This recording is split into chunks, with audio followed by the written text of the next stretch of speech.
Noam Chomsky, ele fala, é atribuído a ele, na verdade, um dos pensamentos de que linguagem e pensamento são indissociáveis. Você não pensa o que você não consegue dizer. Quer dizer, você só pensa o que você consegue dizer. Não existe pensamento sem linguagem. Isso parece que tem a ver, inclusive, com um dos conceitos mais antigos da antropologia, de que o ser humano é, em essência, um ser social. O cachorro, ele nasce cachorro, ele nasce latindo. Já o ser humano, ele aprende a ser humano. Não é algo com que a gente nasce. Tem um caso curioso, tem até um filme sobre isso, não sei se vocês já assistiram, o curioso caso de Kaspar Hauser. Kaspar Hauser foi um sujeito que surgiu em Nuremberg, na Alemanha, no século XIX, e ele não sabia falar. Ele era adolescente, no final da sua adolescência, talvez uns 17, 18 anos, ninguém sabe ao certo. E, evidentemente, ele foi integrado à sociedade, ensinaram a ele a falar, e aí ele teve a oportunidade de contar a sua história, e a sua história dizia que ele cresceu num quarto escuro, penumbra, todo dia que ele acordava de manhã tinha um pouco de pão e água do lado de sua cama, e ele não tinha nenhuma interação com seres humanos. Eu não quero entrar muito a fundo na história dele, mas depois que ele adquiriu a fala, depois que ele aprendeu a se comunicar, perguntaram para ele, devem ter sido, entre aspas, linguistas, na época não existia linguística ainda, mas os precursores, talvez, da linguística, perguntaram para ele, antes dele aprender a falar, o que ele pensava, ou se ele sonhava. Era uma das curiosidades dos cientistas daquela época. E a resposta do Kaspar Hauser parece que vem a corroborar essas duas teses que eu levantei anteriormente. Ele disse, antes só havia escuridão. Antes eu não sonhava, eu não pensava. Por quê? Justamente porque linguagem e pensamento são totalmente indissociáveis. E frequentemente nós consideramos a linguagem, a aquisição da linguagem, o que nos distingue dos animais. Não é verdade? O texto 42 da terceira margem do rio, ele fala a respeito, no entanto, que existem animais, hoje já existem estudos, que tratam de linguagens complexas de animais. Por exemplo, vocês com certeza já ouviram falar, que as baleias se comunicam, às vezes, a quilômetros de distância. As abelhas têm um sistema complexo de linguagem. E há alguns estudos, eu não sei exatamente como eles conseguem avaliar isso, mas eu li certa vez um estudo que falava que algumas raças de caninas, né, de cachorros, têm a capacidade intelectual de crianças de aproximadamente 4 anos de idade. Para Heschel, que é um filósofo judeu do século passado, o que mais do que a questão da linguagem que nos distingue dos animais, mais do que a capacidade de atribuirmos significado e de nos comunicarmos, é justamente a capacidade de reconhecermos que há coisas que não podem ser ditas que nos distinguem dos animais. Existe um limite para a linguagem. Existe um limite para o pensamento. Há coisas que nós não conseguimos dizer, e nós não conseguimos dizer essas coisas porque nós não conseguimos pensar essas coisas. E é exatamente dentro desse contexto que acontece a arte. O motor da arte, a raiz da arte, talvez há centenas de anos, há milhares de anos, seja justamente este encontro com o que Heschel chama do inefável.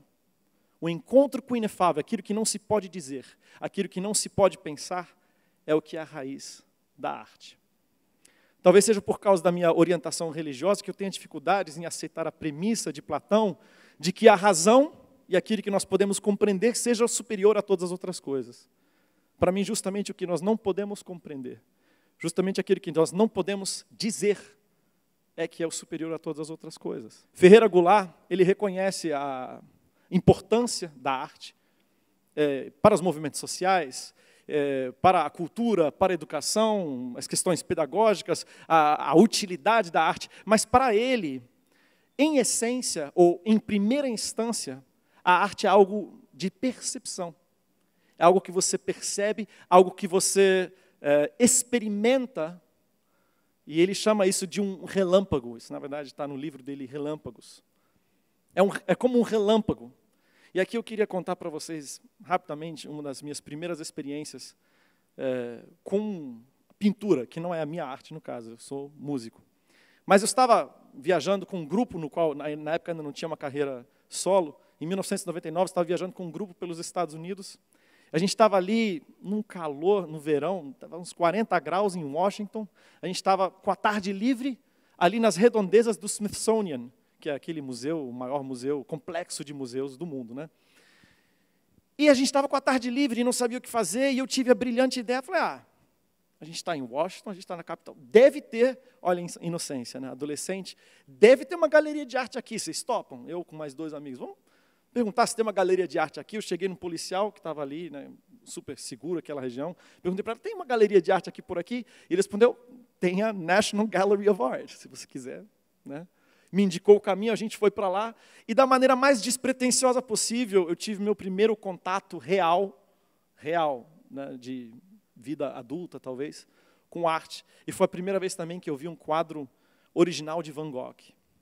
É uma experiência... eu entendi perfeitamente o que Ferreira Goulart quis dizer com a questão do relâmpago. Parece que um raio bate em você, você vê a energia do traço, você...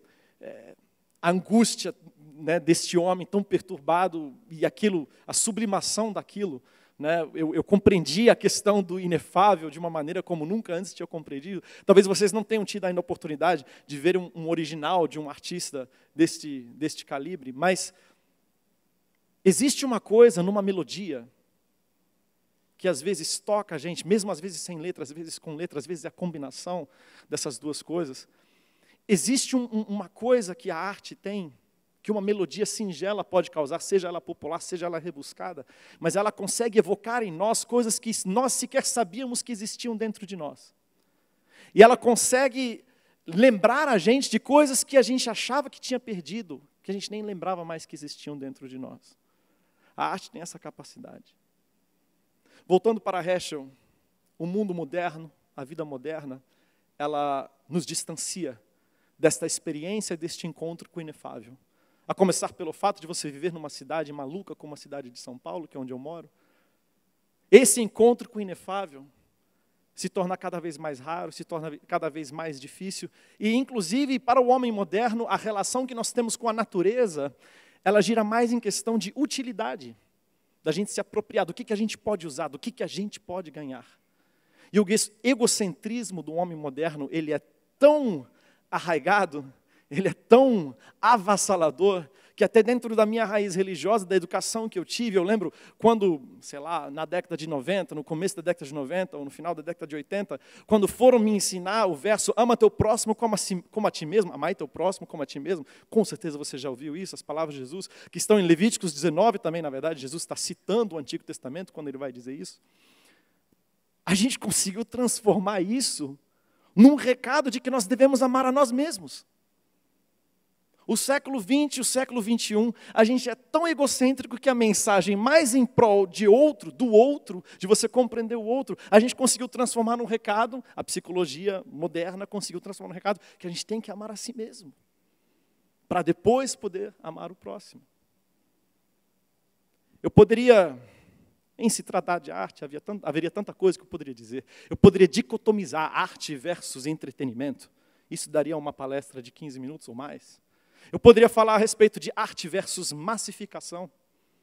Eu poderia falar a respeito de como, para a vida de um artista, no mundo das redes sociais, a própria celebridade em que você se torna fatalmente, se você tiver algum tipo de êxito, compete com a arte que você produz. Eu poderia até aproveitar esse momento aqui para dar uma alfinetada em talvez alguns outros colegas artistas, de que tudo o que vale, tudo que você não puder dizer através da sua arte, talvez não vale a pena dizer at all. Eu poderia falar que a arte pode ser utilizada para transmitir e popularizar conceitos filosóficos, no meu caso talvez teológicos, que podem ser massificados, no bom sentido dessa palavra, popularizados, melhor do que massificados, que podem ser popularizados de modo a, talvez depois de um tempo, depois de uma geração, produzir mudança social, mudanças de comportamento, mudanças conceituais. Mas para mim, quer queira ou não, hoje, quando vou falar de arte, é sobre esse encontro do inefável, com o inefável. E olha só que curioso, a arte é consequência do encontro com o inefável, e qual é o resultado de arte? Também o encontro com o inefável. Porque quando você está perante de uma obra de arte, você também não sabe o que dizer, você também não consegue dizer o que pensa, porque você não sabe pensar o que diz. perante a grandeza do sublime, perante a grandeza do inefável, outra coisa interessante em relação à arte é que as nossas diferenças uns com os outros também tendem a diminuir ou até desaparecer. Através da arte, um diálogo entre opostos é possível, porque quer queira ou não, você pode ser esquerda ou de direita, você pode ser ateu ou cristão, mas perante a arte, perante o inefável, nós nos descobrimos finitos. E não há nada mais humano do que a gente se descobrir finito. E quando nos descobrimos finitos, talvez exista a possibilidade da gente enxergar que podemos viver a nossa vida em função de algo que seja maior do que nós. Olha só. Quando nós nos descobrimos finitos, a gente reconhece que existe algo maior do que nós, existe algo mais importante do que nós. Que nós somos pequenos, não sem valor, mas perante o inefável, perante o sublime, talvez a gente possa descobrir que pode sim haver uma razão maior para eu viver do que em função de mim mesmo. Leonardo Boff tem uma frase que eu gosto muito, que diz assim: Jesus, de tão humano, só podia ser Deus. Jesus, de tão humano, só podia ser Deus. Será que o que há de mais divino em nós seja exatamente essa capacidade de sermos humanos? De nos reconhecermos finitos e de, por causa disso, vivermos a nossa vida em função de um ideal maior, de algo que seja maior do que nós? Será que em Gênesis 1, quando a Bíblia diz que fomos criados à imagem e semelhança de Deus, será que esta imagem e semelhança não seja justamente a nossa capacidade de sentirmos pelos outros, de vivermos uns pelos outros? E será que em Mateus 25, quando Jesus diz: vinde benditos de meu Pai, possui por herança o reino que vos está preparado desde a fundação do mundo, porque tive fome e deste-me de comer, tive sede e deste-me de beber, fui estrangeiro e me hospedaste, etc, etc, etc. Repare bem, ali não está dizendo: alimente o faminto para que você se sinta bem. Não está dizendo: dê água ao sedento, porque isso vai comprar favores com você junto a Deus, ou que você vai conquistar a sua salvação desta maneira. O que o texto parece indicar é que você deve alimentar o faminto, dar água ao sedento, porque existe algo maior do que você. Porque você, por mais importante que seja, talvez não seja a coisa mais importante do universo. E talvez quando a gente se enxerga perante o inefável, perante a arte tem essa capacidade. Talvez nós descobrimos que há sim libertação da escravidão do eu. A libertação da escravidão de você ter que overachieve, de você ter que fazer cada vez mais, fazer cada vez melhor, para você ser mais, para você ser melhor. Eu acredito que a arte tem o poder de nos libertar do que mais nos aflige, o que mais nos aflige, a necessidade de sermos cada vez mais, cada vez melhores. E é dentro deste contexto e neste intuito que eu quero cantar esta canção, que de uma maneira ou de outra quer promover este encontro com o inefável e também trata disso.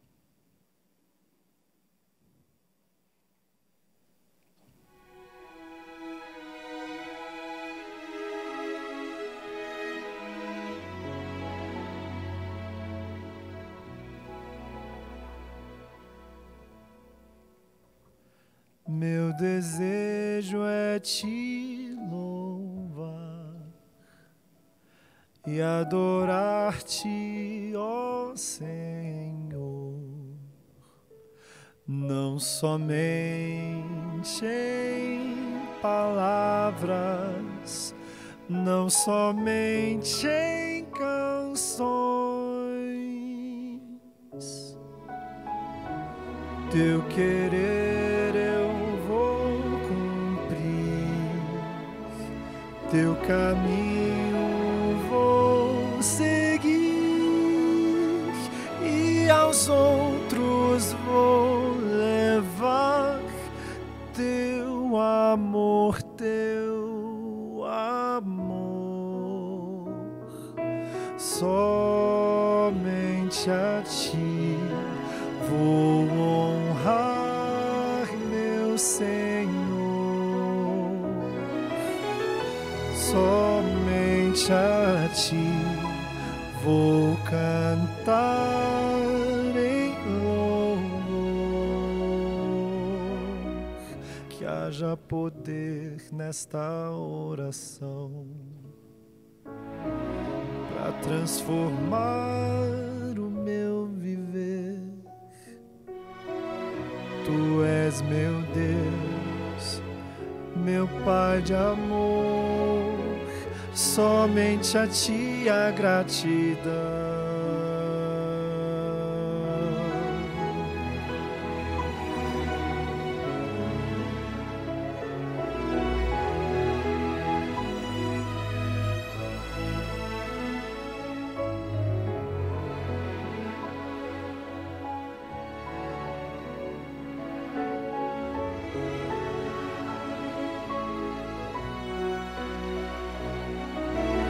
Somente a ti vou honrar, meu Senhor.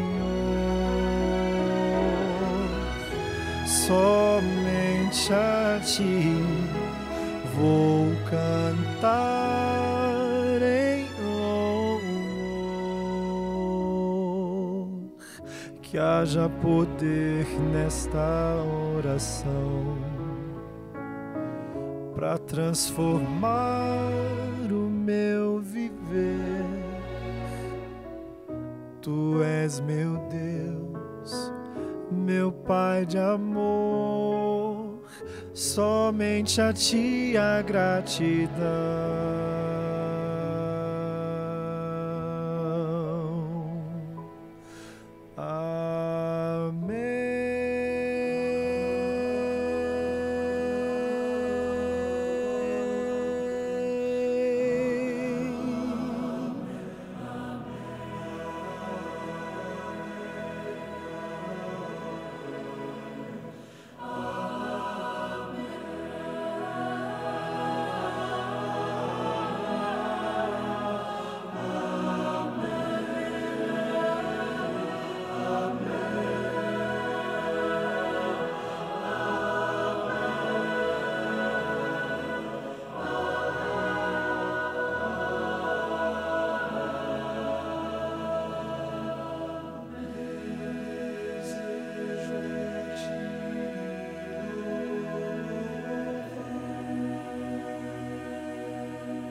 Amém. Boa noite.